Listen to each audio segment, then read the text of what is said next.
Can I ask you guys a question? Yes. How do you feel about teams that are 2 to 4 games back of the wild card who gave up some good players? Baltimore gave up their closer, and Mancini. Boston kind of did some lateral crazy moves. Robbie said I forgot what year it was. The Twins, they sold at the deadline and still made the playoffs. And it's like, I think personally, no, I'm not sure. But the Orioles, I feel like they're still in a spot where they could have enough magic left. They're what, 2.5 out? 1.5. They just got Brett Phillips as well. And Trey Mancini is a free agent after this year, right? Correct. I think so. I mean, that guy is tied to Baltimore. I would not be surprised if they traded him and then this offseason they try to re-sign him and then run it back. Little Aroldis Chapman 2016? Maybe. Let me ask you another question. How do you feel about the Brewers basically locking up a wild card spot, or they're up in the division, definitely making the playoffs, what it seems like, trading Josh Hader? I mean, you've got a closer and you have another closer on your roster. But they did get Rodgers back in the trade. And I think he has the most saves in the league, right? But they took him out. But San Diego took him out of the closing role, right? I think so. To get ready for Milwaukee. I saw an interview today with Devin Williams, and he looked really shook up. Like he didn't even really want to talk. Like he was like, I don't really even want to talk right now. Like I don't know what to say, because I think obviously he and Hader were pretty close, being the two back end guys there. And sure, you can replace a guy like Hader on the field, but I think, you never know what a guy means to the locker room. And I'm sure that's something you guys can attest to. People talk about, maybe Jason Hayward's contract. I know Happ, that's a guy that, you really lean on in the clubhouse and is an important clubhouse guy. And that's sometimes some of the things that aren't quantifiable by stats that just matter. Like I know the Yankees, they all loved Gallo, even though obviously he struggled. Great clubhouse guy. The thing about that move that is interesting is it probably makes sense for the Brewers long term. I respect that they want to compete every year and that they're not in the business of doing like multiple year rebuilds and stuff. And so they have to make some of those tough choices, and they got prospects back that they think are going to help them in the long term. And they still have a big league, left-handed back end guy in that trade. But you do wonder, like, if you're on that team and you're leading the division and you trade your two-time All-Star closer, it's like, what? That's kind of just a crazy move. Like the message it sends to the locker room is like, we didn't buy anyone and we gave up our best player and we're leading the division by like 5 games. That's tough. It's funny, like we always say, like joking, like, man, imagine being a GM. Imagine being a GM pulling the trigger on that and saying like, oh, fuck. And then you got to go down and talk to the players. I mean, can we talk about the Nationals really quickly? I mean, I still can't believe they traded Soto. I understand that he didn't maybe want to take the long-term deal, but did they beat DeGrom today? No, Corey Abbott got the win. Shut up. Corey Abbott started the game through 5 shutty against him. DeGrom gave up 1 over 5. And I think they won 5-1. Did he get the win? And they won? And they won 5-1. Did he Corey get got the win? No, Victor Arano got the win. Fucking beautiful. Baseball is a beautiful game. The Nats trade their 2 best players after the previous season, trading their 2 best players. Before that, letting their best player walk in free agency. What's their record right now? The Nats? They trade their best players. 36 and 69. They're 36 and 69. 30 games out. The 30 games. The day after the deadline, they have to face the Mets, who are the best team in their division, and the best pitcher to ever pitch. And they win. With Corey Abbott, ex-Cubbie on the bump. Ex-Cubby Corey Abbott on the bump. What a fucking sport. What a sport. Did you just say DeGrom was the best pitcher ever? Could be. I faced him one time. He threw 3 innings, punched out 8, and then said, I'm gonna I've had enough. I was really excited for the almost really, really big trade with Ohtani. That would have been really cool. I feel like, would Ohtani get more than Soto? It's 2 players in one. How old's Ohtani? Players. 26. But he only has one. He only has 1 year. Yeah, he's in a 1.5 spot. I don't know who would draw more. Otani's 28, by the way. He just turned 28. Yeah. See, Soto's 23. What was his birthday? July 5th. You forgot to wish him happy birthday. Happy belated. He's older than me and Saya by a month. Nice. My birthday's coming up, guys. What a joke. Your birthday is September 9. That was a complete guess. I was going to say August 10th. 12th. August 12th. Dang. Zach didn't even try. Zach, what are you I doing? had the right month. Are you on your phone? We're trying to record this Not on my podcast. phone. We ask you for an hour a week. I'm not on my You're phone. just on your phone hanging out. You're like a child. You just had it in your hands and you dropped it. I did not. You want to talk? I'll tell you what I'm doing. I'm signing fucking cards. Trying to make some money? You're in the big leagues. Come on. Not on my fucking phone. I'm working. Fuck. Are you a collared shirt? Can we hear about Zach's week? This is a good Center picture. week This week. is a good one. Look at me smiling. Wow, your hair looks great, huh? Great hair day, dude. Wow. You have That's good why you hair pay under the big hat. bucks for the barber. Thank you. On Instagram. Thank you. Are you a collared shirt to the field every day guy? Yes. Is that a team thing? On the road. Is AJ's thing on the road collared shirt every day? Yeah, it's kind of like goes without saying. It was last year really, really. Javi Baez wears a collared shirt to the field every day on the road. Yeah. Wow. That surprised you, Ian? That is shocking. Shocking. It's the Tiger way. What do Go they look Tigers. like? Are they golf polos? What are his collared shirts? Yeah, they're the RLX ones. He has. What- Tell me seriously. This is a serious question. I don't know, dude. What? Come on. You've seen him at the field. What do they look like? Zach, I want a picture just between us. Send to the group. Nobody else has to see it. I just want to know what collared shirt Javi's wearing. I don't know. I'm not going to promise that I'm going to take a picture of Javier Baez. Tell him that you're sending it to me. Tell him Ian wants to see the collared shirt you're wearing. I can't, man. Can't do it. Even about Ian? No, I can't do it. I just can't imagine Javi in like a golf polo, but in like 3 chains. Like No, the image to me is so funny know. of like Javi with a golf polo buttoned all the way up and then 3 diamond chains down here. I mean, the guy knows that he knows how to dress, dude. Come That's on. what I'm saying. You can't confine that guy to collars. He's got to be able to wear whatever he wants. Bro, he has a bunch of like different looks on the field too. Like some days he'll wear different colored tape, like extravagant cleats, and then there's other day where he just wears like the generic ones, and I'm like, that still looks so dope. Whatever this combo is you got going on here. One time at Wrigley, he always had like some sick blue cleats with some like the PR Puerto Rico in white or in red, and it was like so cool. And then he has cool batting gloves, cool everything. One day he came out there with pants up. I'm not kidding you. What looked like generic black Nike cleats. They're black cleats with a blue swoosh. And if you like with the Cubs unis, I was like, that's gross, except for Javi's wearing it, and it looked amazing. Bro, I'm not joking. Like the guy, if you just watch everything the guy does, it's just like, wow, that's dope. Yeah. He came out in black cleats with the Cubs unis and made them look unbelievable. If I wore those, I'd look like a little leaguer. I'd look like I was playing Legion ball.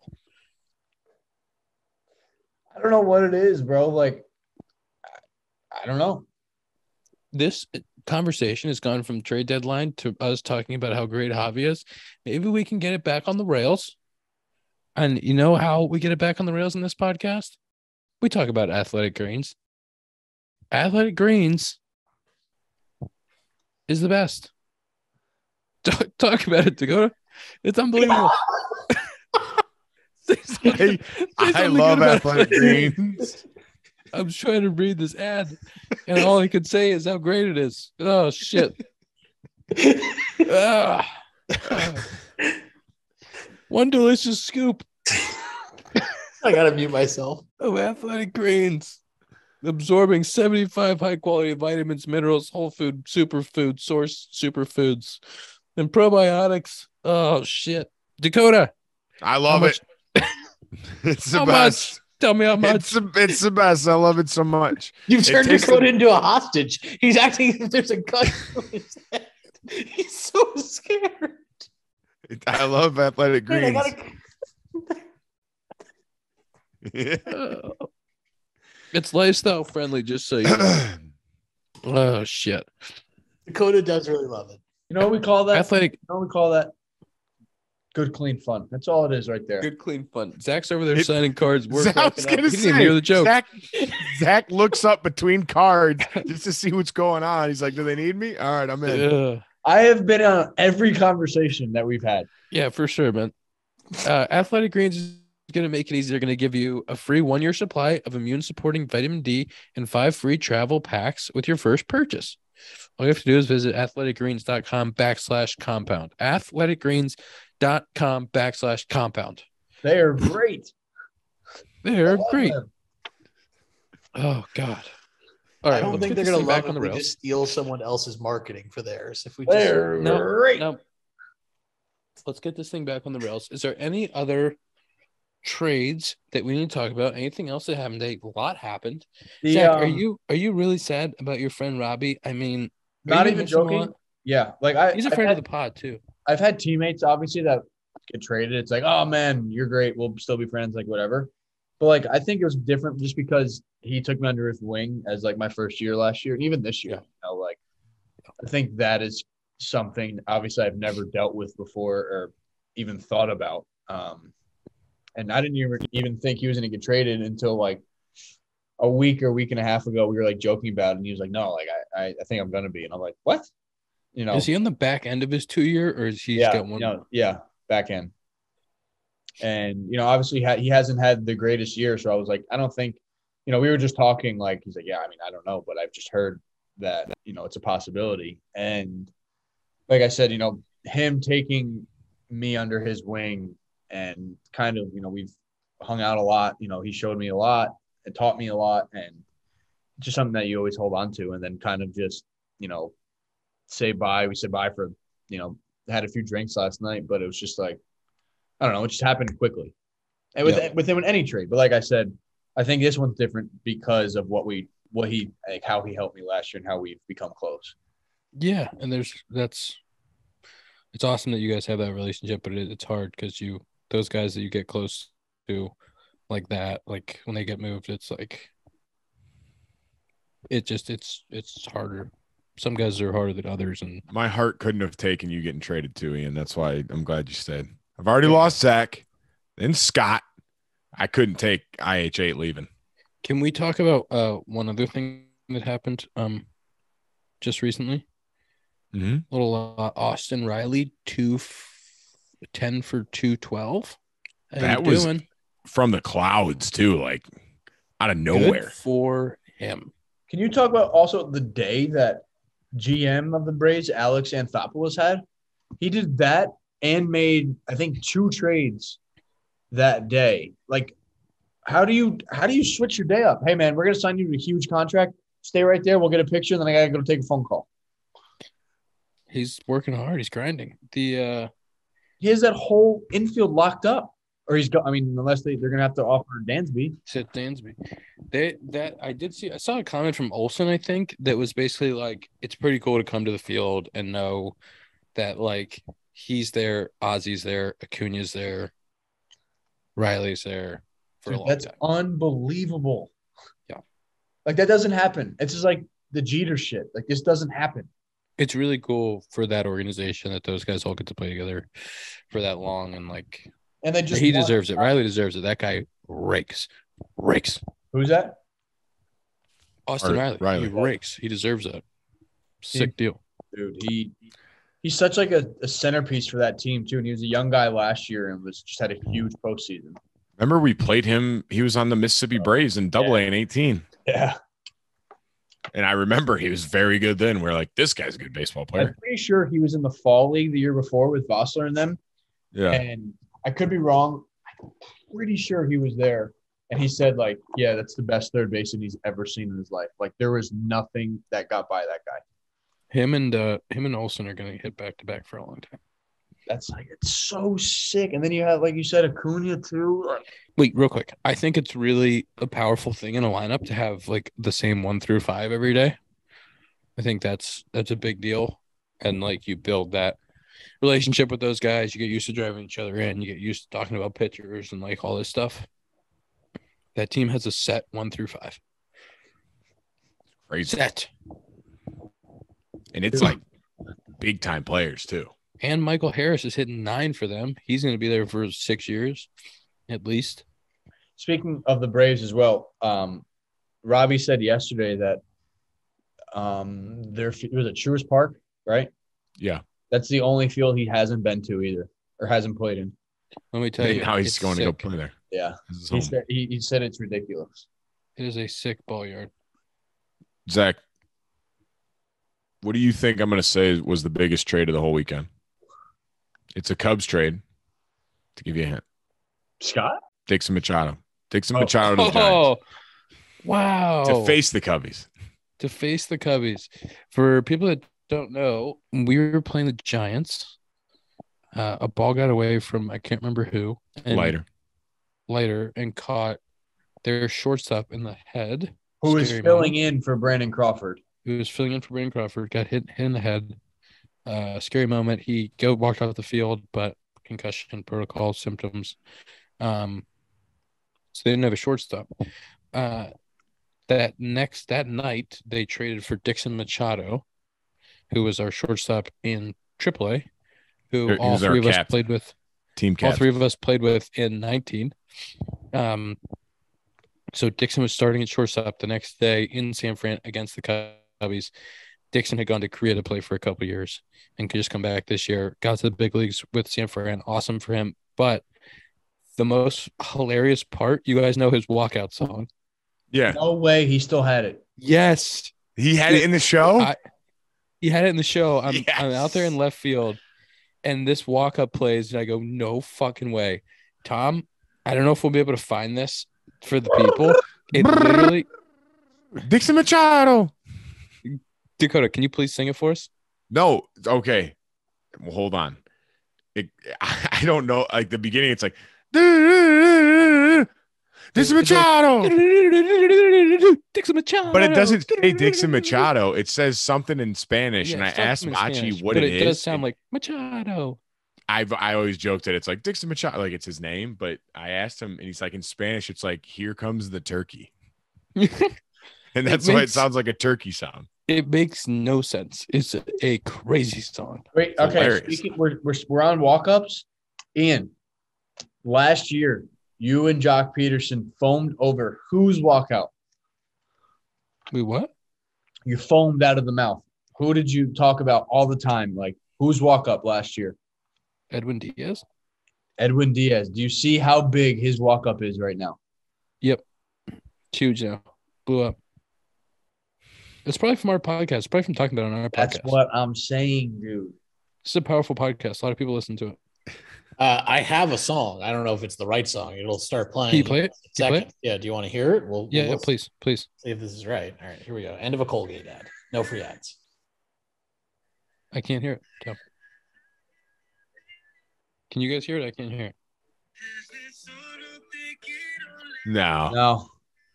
This is according. You can understand that one way too well. If it doesn't sound like that's not it. Somebody text Machado. Do you have his number, Dakota? I do. Text him. He's on the West Coast. Ask him what the name of his walkout is. I just want to say before we end this podcast and let's do some screen time. Let's do some screen time. Today's screen time doesn't count. In San Fran, the toilets were slow. It was really easy to go to the bathroom.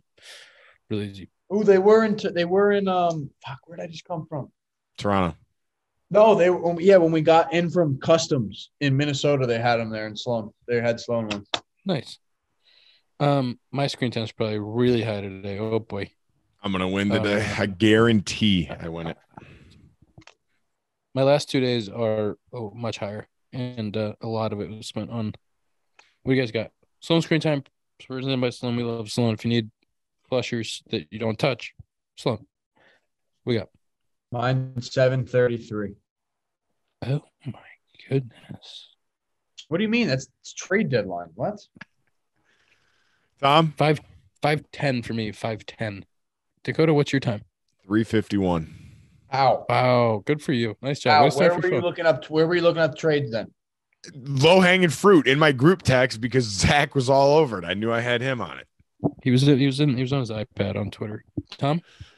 7:40. 7:40. Oh, is that Zack with the high? Zack, how's that make you feel? I don't care. I don't cheat. I didn't cheat. I would just like to say I am very, very happy to be a Cub, and I cannot wait until Dakota's in the show. You and me both, man. St. Louis, you were up here last year. Come on. Hey, I was hanging around there. Ian, you're part of the team. I don't know. Step into the office and put it in. I'm going to be fighting. I'm going to be fighting for him. I'll tell you that. You got an extension to worry about. Yes, that's part of it. He has all the leverage. I got to get you here first. Will you take $1 million less to get me to the show? Thanks, man. Fuck yeah. Let's go. Ian, can I ask you very quickly? Yeah.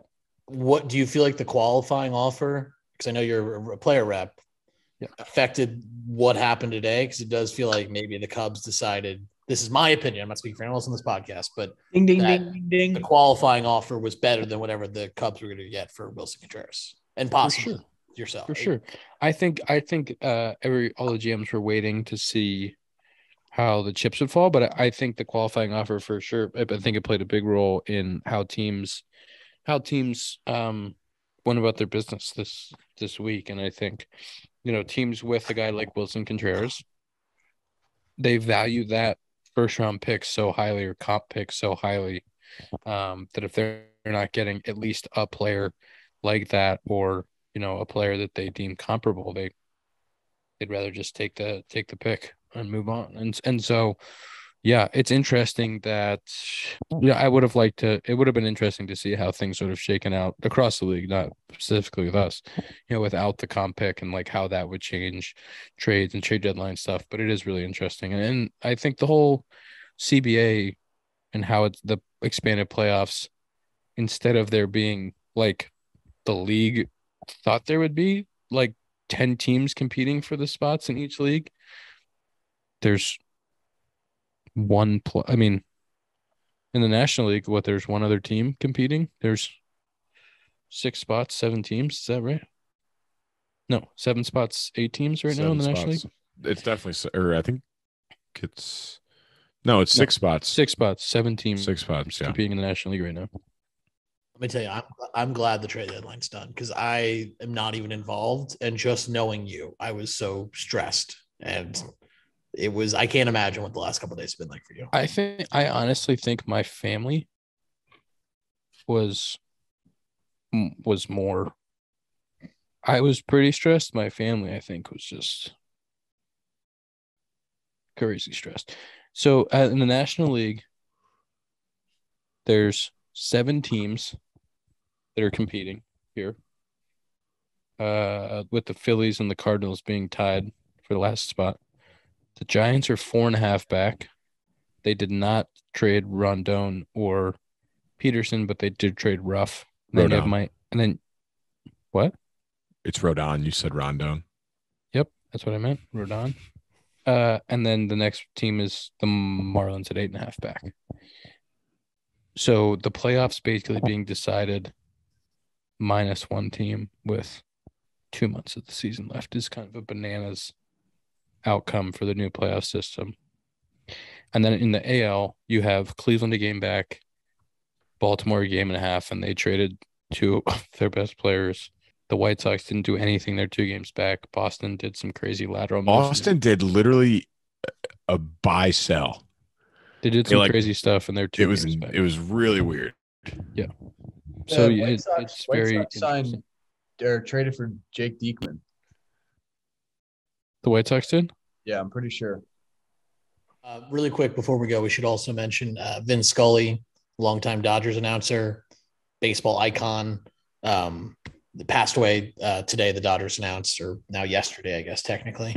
Just as someone who broadcasted baseball for a living for a while, it's hard to explain how much that man means. And I said to one of our socials guys, and they ended up tweeting it, but you really can't tell the story of baseball without Vin Scully. I mean, this is the guy who called games with the Brooklyn Dodgers in 1950. That was when he made his debut, and he was calling games all the way until 2016. So, I mean, he called Buckner game, Kirk Gibson game, Hank Aaron when he broke the home run record. I mean, you think about all the moments that he was there to see. I don't know if we're ever going to see anyone like him again. This is the guy who trained with Red Barber. I mean, that's how far back he goes. So just an incredible icon. New York guy as well, Fordham guy. So lived a great life, obviously, but big loss. Yes, That's very, wild. very, very sad for the whole baseball community. And thoughts and prayers go out to his family. He was obviously an icon. It was really cool. He retired in 2016, right? Yep. Yeah. So I never got to play a game that he called, unfortunately, but he was such a presence there. And like you can feel like in that stadium, and there's like Vin Scully stuff all over the place. And he won one of the games, I can't remember what year, but he did come back one of the times that we were there and was kind of around. And I didn't get to meet him. He was on the home side, but it was really cool just for him to be around. And like how much he meant to the organization, fan base. Really awesome.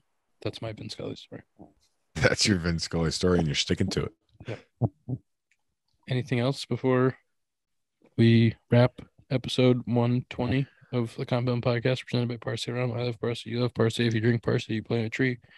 I'm predicting a home run from both of you tomorrow. Thank you. Zach, are you playing? Zach, are you playing? God damn it. A pinch hit homer. Ever heard of it? Zach signing cards again. Oh, He's had enough. I'm He's had done. enough. I'm We'll done. see. Then you were on your next phone. week. We'll see you next week on the Compound Podcast. Just so you know, Jan Gomes might be a guest. Jan Gomes wants to come on. Madrigal wants to come on. I think we're going to have some guests in the second half here, boys. Can I ask what's going to happen with Scotty now? It's like Scotty, like, is he dead to the compound? That is he? No, we'll get some check-ins. Scotty, if anything, is higher in my book. Now I'm more interested to have him on. Scott's become a correspondent now. We'll call him. Like, we'll call him. He can come to the office anytime. Tell him He's going to get his good friend Aaron Judge. Maybe you've heard of him. He's going to get him to come on.